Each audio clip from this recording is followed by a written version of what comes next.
প্রিয় ভাইয়েরা, আপনারা জানেন যে এটা আমার বিভাগীয় সফরের এবছরের আল্লাহর অশেষ মেহেরবানিতে সর্বশেষ বিভাগীয় সফর।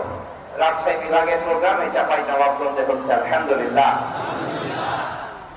আমি সবাইকে অন্তরের অন্তঃস্থল থেকে শুকরিয়া জানাই যারা এই প্রোগ্রামে আপনারা অংশগ্রহণ করেছেন। আমি অন্তরের অন্তঃস্থল থেকে ধন্যবাদ এবং মোবারকবাদ জানাতে চাই আজকের প্রোগ্রামের অর্গানাইজিং কমিটিকে।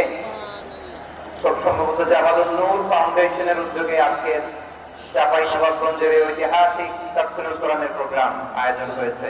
দীর্ঘ অনেক দিন অনেক কষ্ট করে, অনেক প্ল্যান করে, প্রোগ্রাম করে পুরো জেলা শহর, বিভাগীয় শহরের সব ক্যাপাসিটিকে একসাথে করে ওনারা আজকের এই চমৎকার কোরআনের বাগানকে সাজিয়েছেন।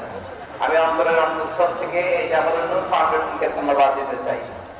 আজকের প্রোগ্রামে উপস্থিত আছেন চাঁপাইনবাবগঞ্জ জেলা সম্মানিত ব্যবসায়ী বৃন্দ, চাকরিজীবী বৃন্দ, সমাজ সেবক বৃন্দ,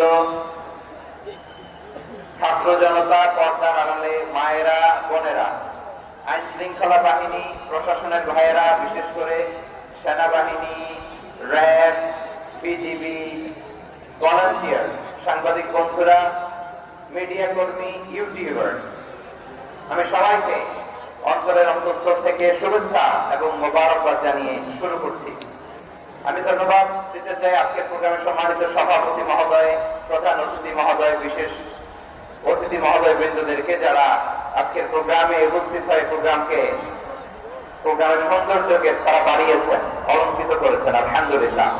আমি সবাইকে শুকরিয়া, মোবারকবাদ এবং ধন্যবাদ জানিয়ে শুরু করছি। প্রিয় ভাইরা,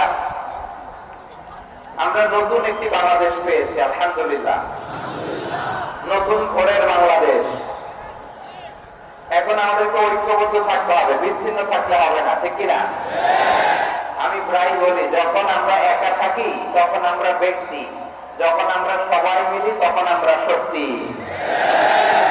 আমাদের এই ইউনিটি, আমাদের এই ঐক্যবদ্ধ শক্তিকে আগামীর ইসলামের জন্য কাজে লাগাতে হবে, চিন্তা বলেন, ঠিক কিনা?